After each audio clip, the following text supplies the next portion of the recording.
Welcome, everybody. It's a pleasure to welcome you to our tree planting day here out in New South Wales in Australia.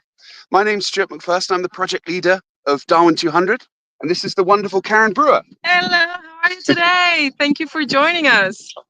We're really thrilled to involve you here today. We're absolutely honoured beyond words to work with Great Eastern Ranges and our friends here in Australia. We're planting 3,000 trees together with lots of local school children who you'll meet.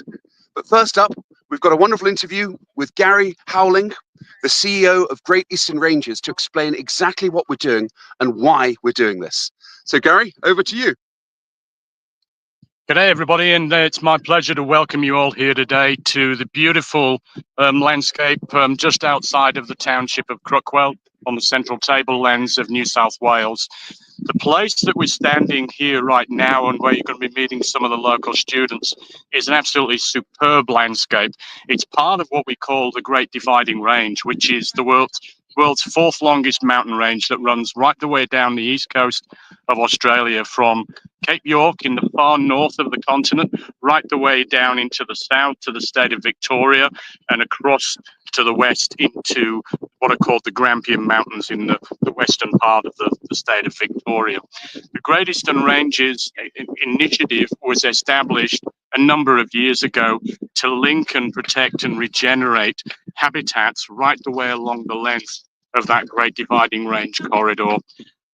Why on earth are we wanting to do something across a landscape that covers 3,600 kilometres? Well, the landscape that we're standing in here right now is really indicative of a problem that we've got right the way across Eastern Australia. We have a lot of forests and a lot of national parks along the Great Dividing Range, but there are also a number of gaps in that forest cover, such as here in agricultural districts like at Crookwell. And what we're doing is we're actually now starting working with local people to link up habitats right the way across the landscape, so that areas such as this little patch of woodland behind me, which is currently an island in a sea of agricultural land, can be reconnected up to a large area of forest, over there, which is standing behind us here. And Gary, what wildlife would be in these forests? Standing here today, we can already hear a plethora of birds, that many of which actually migrate up and down the eastern ranges, but also east and west, between the coastal lowlands and the inland plains. Just heard a little honeyeater in the background. But these forests are also home to a number of mammal species, including a number of what we call gliding possums. These are possums. Australia has about 10 different species of them. They're small animals, marsupials, so they all have a pouch. What's common between all 10 glider species is they all have a membrane that connects the wrist of the front leg to the wrist of the hind leg. So it creates like a little flap that allows them to glide between trees in getting around the landscape. So you can see the distances behind between the trees here. So they could glide in. How far could they glide? Could they go between these trees? Some of the smaller glider species, such as squirrel gliders and sugar gliders, can glide about 40 to 50 meters between trees. The greater glider, the largest of our native gliding possums, it's about the size of a small household cat. They're able to get across an area of about 90 meters. So they're really our Olympic class gliding species. And so what are we doing here today? What we're doing here today is we're linking up this patch of degraded woodland behind us here with the big area of forest which has been protected by the private landholder under a conservation covenant. So what he's wanting to do is enable wildlife such as gliders to be able to move out of areas of forest such as this, where we know there are, for example, sugar gliders. There's a small gliders about so big, beautiful, beautiful creatures, but they live up in the forest here. They need to be able to get access to other resources and species that might be flowering at different times of the year in patches of woodland that are currently isolated to them at the moment. So the plantings happening here are ultimately going to be linking up that forest with the woodland behind us here, creating a natural, a physical intact connection between this landscape. It's not only happening here, there are a number of spots on this property and in the wider landscape. There are likewise linking this reserve up with other patches of forest remnant in the landscape and other communities in other parts of the wider landscape are doing similar work. These corridors are so important. For those that joined us in Rio de Janeiro, you would have seen Karen here planting trees. Karen, why are corridors important for wildlife? And what did we do in Rio? Yeah, the project that we did in Rio was with the golden lion tamarins. These beautiful golden monkeys, like around this size. They're really small, but they need to go to different areas of the forests to get some resources, water, and 100 different species of plants to eat them. So, in order to go to these places, these patches of forest has been interrupted with highways and pipelines and constructions, but they are not able to cross it in an easy way. The best way is to try to connect this with new trees. That's the younglings that we're planting right now. And when these trees grow up, the animals can use it to cross and get these resources. So it is very important for the genetic diversity, for the health of the forest and the health of us, because if nature is thriving, we will thrive too. Absolutely. So we have a very important mission for today. Well, over the next coming days, actually, we're trying to plant 3,000 trees to restore 15 hectares of habitat. And this is all the effort and the work of the Great Eastern Ranges. Gary, how significant will that be? It's going to be really significant. Gliders are prominent right the way through the Great Dividing Range from southern Australia right the way through to the far north. It's under a lot of distress at the moment, threatened in a number of landscapes, declining in others.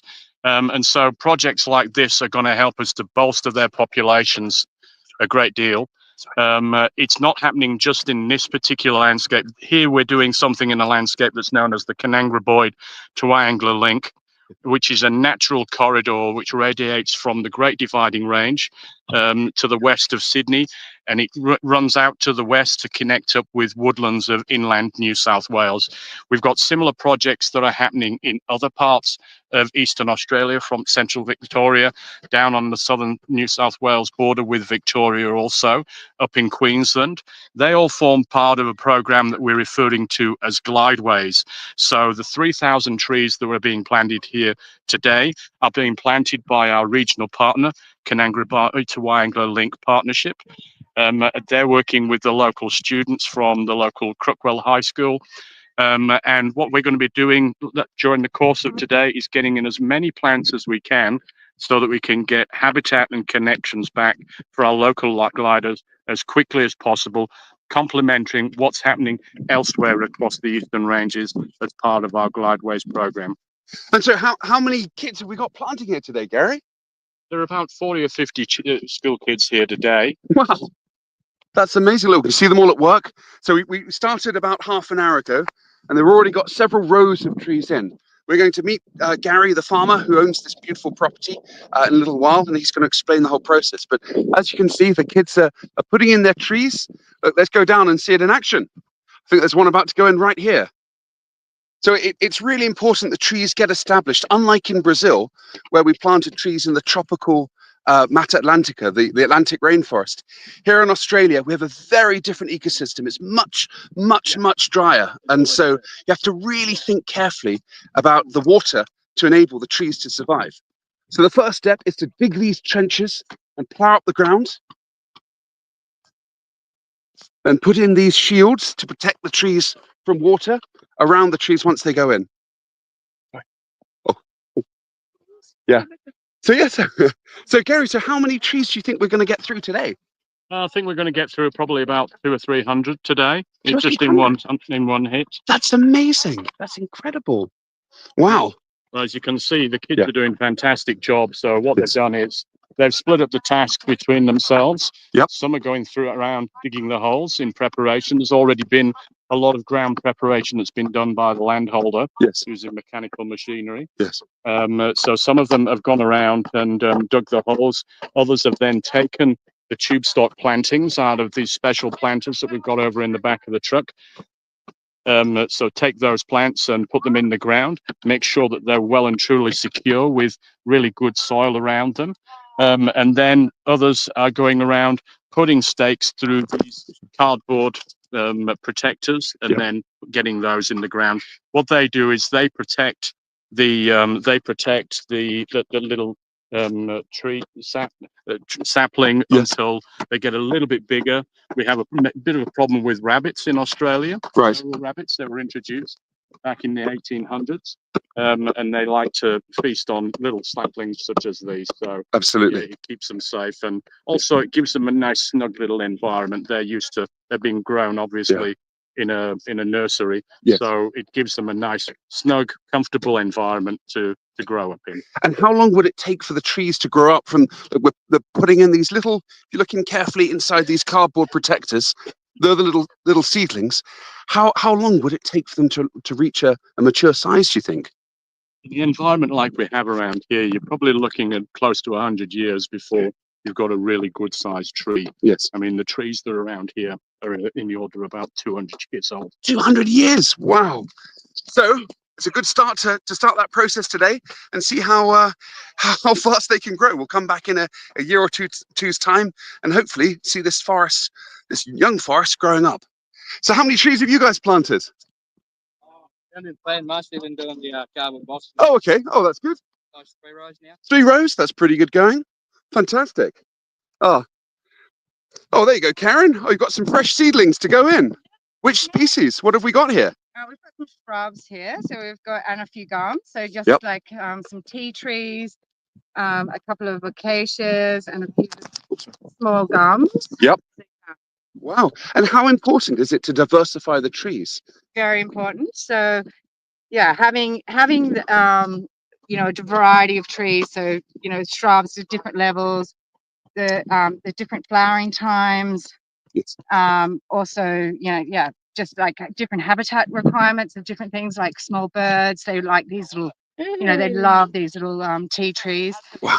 And I guess and also give time. Like these will grow a bit faster, attract the small birds to keep away the insects and help then the bigger trees establish. So then eventually we'll get the bigger trees. Absolutely. And I guess link. We've got these ones here already. Yep. But if we want to get over here, we're going to need some ways to get there. So this is how we're doing it. So while these are going to take 100 years to get the hollows and whatever that is needed, in the meantime they'll be able to reach these other areas and feed on the way. How significant are the hollows for the gliders, and what do they use them for? Oh, well, that's where they live and they breed in the hollows. It's like essential. If you don't have hollows, they can't survive. So we've been, I don't know, Brigida's been out yesterday. We've been putting up some artificial hollows, so you'll hear all about that on her video. But so because it can take up to 100 years or even longer for the hollow to form, and it might not be the right hollow, and there's a lot of competition for hollows. So everyone wants a hollow. The birds want the hollows, the possums. So finding that right home for a greater glider, it's not easy. So I mean, we do, as I say, we do use artificial hollows, and we've designed them specifically for greater gliders. And we also have other artificial hollows that we have designed for other birds and other mammals. So we know we've got a home for them when they come. So so this this will help, and a bit of time and the energy of all the students here today. It's going to really make a difference. That's amazing. Yeah. How many trees do you think in total has K2W or Great Eastern Ranges put in so far? In this project, on this property, or in a whole? Oh, well, we were up to over 500,000 a few years ago. So we'd be, I'd say 800,000. Yeah. So it just goes to show, if people want to act and change, you can change ecosystems. You can rebuild and restore forests. Yeah, but the critical thing is it's about working with the landowners, because we're on private land. And so, and that's why it's really inspiring today. We're at one of our local champions who's done so much work, and he's just such a model for, bringing conservation into farming. And today we have ag students here, and this is what's really inspiring, because this is the next generation of farmers. A lot of them are from properties around here. So hopefully this, they'll come home today and take this back to their family farm and say, look, if Gary Cadwell can do it, we can do it. So yeah, it's really, really nice to have the ag students. So yeah. In Australia as a whole, we're filming here from New South Wales today, but across Australia, are you noticing big reforestation projects, or what is the trend across the country? Well, unfortunately not. I mean, I guess, we're obviously habitat is declining all across Australia. We're losing, so much of our native bushland. So, we're trying, but it's, it's as Gary said in his little speech before, it takes a long time to grow a tree and it takes only a minute to cut one down. So, Yes, yeah. We've really got to, Yeah. we've got to make up for all that. So we've got Absolutely. a lot of work to do. Well, So, yeah. You both should be so proud. You both should be so proud of all you're accomplishing here. And on behalf of Darwin to 100, we're so thrilled to partner with you on this little. I know it's a little step what we're up to today, but every step counts, doesn't it? It does, yeah. And we've been so fortunate to have our Darwin leader, Brigitte, here with us. So yeah, it's really inspired us. So yeah, thank you. Well, for those watching, it's an absolute pleasure to speak to you from here. We're going to be posting updates on our Darwin to 100 website and all of our social media channels. And so you can see the trees go in, and by the end of the day, you'll see how many have been planted and exactly what we've accomplished. Rolf, how's the project going so far? Wonderful, of course. And we're having a break now. The kids are getting hot. Drink some water, that's important. Not to Absolutely. get dehydrated. Yes. Have a break and then we continue. Perfect. Yeah. So join us later and check out our social media feeds, and you'll see all of the trees that we've planted. A massive thank you to all of our friends and partners in New South Wales and in Sydney that made our visit possible and made this tree planting project happen. In particular, an enormous thank you to the MetLife team and the Australian Cruise Group team for helping us make this happen. So from all of us at Darwin 200 and our friends at Great Eastern Ranges, thank you very much for tuning in, and thank you for watching this tree plantation project take place. We look forward to seeing you soon.